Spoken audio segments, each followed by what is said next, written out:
اہلا وسہلا مرحبا بکم۔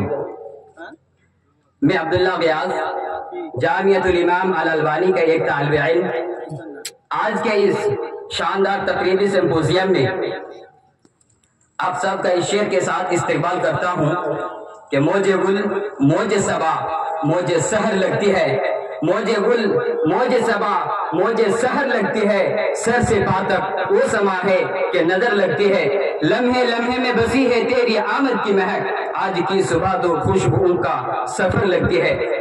معزز حاضرین، آج کے اس عظیم و شان اجلاس میں احکار کو جو ذمہ داری دی گئی ہے، جو کام ناچیز کی سپرد کیا گیا ہے، وہ بڑا اہم کام اور اہم ذمہ داری ہے، لہذا میں اس عمل کو عملی جامہ پہنانے کے لیے ہی آپ حضرات کے روبارو آنے کی ہمت جٹا پایا ہوں، اور خداوند قدوس سے ان الفاظ کے ساتھ دعا گو ہوں کہ ملامت میں نہ گھر جاؤں، خجالت سے نہ مر جاؤں، ملامت میں نہ گھر جاؤں، خجالت سے نہ مر جاؤں، الہی میری زبان کو تو فصاحت دے، بلاغت دے۔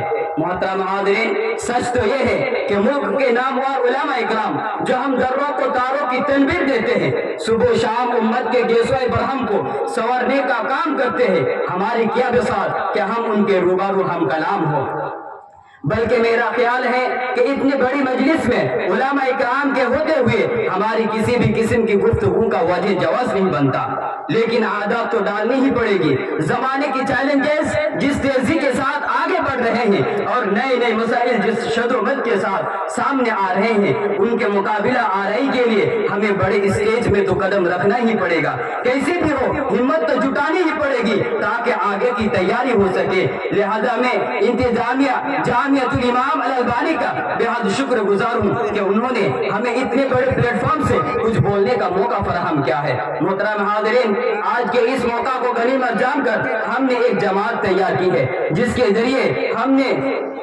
یہ دکھانے کی کوشش کی ہے کہ امت کے ہر فرد کو جو بھی مسائل پیش آ رہے ہیں، ان مسائل کے حل کے لیے علماء اکرام کی ایک جماعت تیار کی جائے جو گاؤں محلے کی سطح پر حل مسائل کے لیے کوشاں رہے تاکہ امت کو بے راہ روی سے بچا سکے۔ لہذا میں اب اس جماعت کو آپ کے روبارو کرتا ہوں۔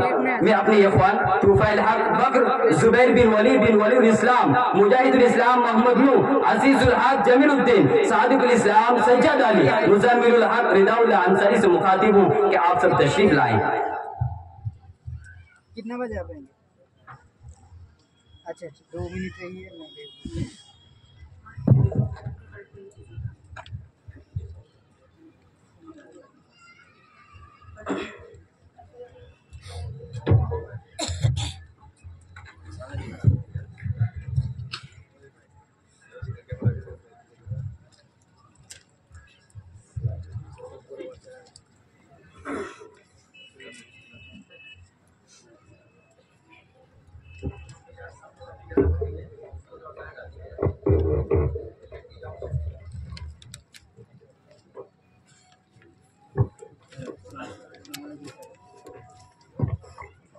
سر آپ کا پارسل آیا ہے،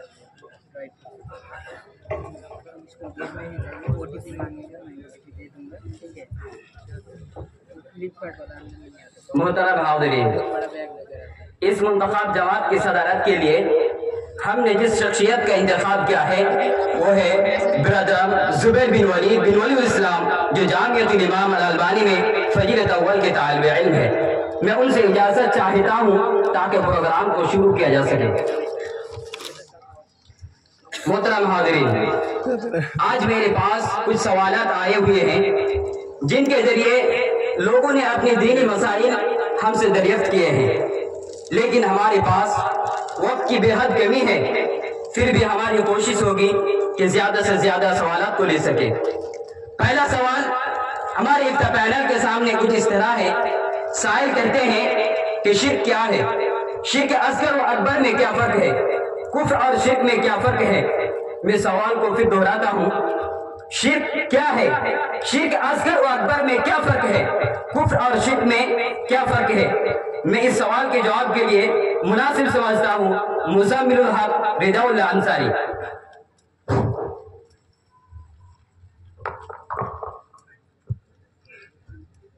السلام علیکم ورحمۃ اللہ وبرکاتہ۔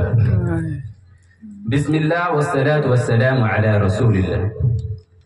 معزز حاضرین، شرک کی تعریف ہے تسویت غیر اللہ باللہ فیما هو من خصائص اللہ، یعنی اللہ تعالیٰ کے خصوصی حقوق میں کسی اور کو شریک کر دے، اور وہ اس طرح سے کہ اللہ تعالیٰ کی عبادت میں کسی اور کو شریک کیا جائے، کوئی دوسرا معبود بنایا جائے اور اس معبود کو اسی طرح پکارے جس طرح اللہ تعالیٰ کو پکارا جاتا ہے، یا اسے اسی طرح خوف کھائے جس طرح اللہ تعالیٰ سے خوف کھاتے ہیں، یا اسے اسی طرح امیدیں رکھیں جس طرح اللہ تعالیٰ سے امیدیں رکھنی چاہیے، یا پھر اسے اسی طرح محبت کرے جس طرح اللہ تعالیٰ سے محبت رکھتے ہیں، یا پھر اللہ تعالیٰ کے علاوہ کسی اور کو عالم الغیب یا نافع و ضار سمجھے. یہ شرک اکبر ہے، اس سے انسان اسلام سے خارج ہو جاتا ہے. اور شرک اصغر یہ ہے کہ ہر وہ کام جس کو شریعت نے شرک سے تعبیر کیا ہے لیکن وہ شرک اکبر کی حد تک نہ پہنچتا ہو، یا پھر وہ تمام وسائل و ذرائع جس میں خدشہ ہو کہ یہ کام انسان کو شرک اکبر کی حد تک پہنچا دے گا، جیسے اللہ تعالیٰ پر بھروسہ کرتے ہوئے تعویذ لٹکانا، غیر اللہ کی قسمیں کھانا وغیرہ. شرک اکبر اور شرک اصغر میں فرق یہ ہے کہ شرک اکبر سے انسان اسلام سے نکل جاتا ہے اور ہمیشہ کے لیے جہنمی بن جاتا ہے، اور شرک اصغر یہ گناہ کبیرہ کی طرح ہے. اگر اللہ تعالیٰ چاہے گا تو معاف کر دے گا، یا چاہے گا تو کچھ دن جہنم میں ڈالنے کے بعد پھر جہنم سے نکال کر جنت نصیب کرے گا، یعنی وہ انسان مسلمان باقی رہے گا. کفر اور شرک میں کوئی فرق نہیں ہے. قرآن میں جسے مشرک کہا گیا اسے کافر بھی کہا گیا. البتہ لغوی معنی کا لحاظ رکھتے ہوئے تھوڑا سا فرق کیا جا سکتا ہے، جیسا کہ امام نووی رحمۃ اللہ علیہ نے اس کی طرف اشارہ کیا ہے، اور یہ ہے کہ کفر تھوڑا وسیع ہے، جیسے نماز کا ترک کرنا، شریعت کی کسی چیز کا انکار کرنا، یا شریعت کا مذاق اڑانا وغیرہ، یہ کفر ہے. یہ سب شرک سے تعبیر نہیں کیا جاتا ہے. گویا ہر مشرک کافر ہے لیکن ہر کافر کو مشرک نہیں کہا جاتا ہے. واللہ اعلم بالصواب. السلام علیکم ورحمۃ اللہ وبرکاتہ.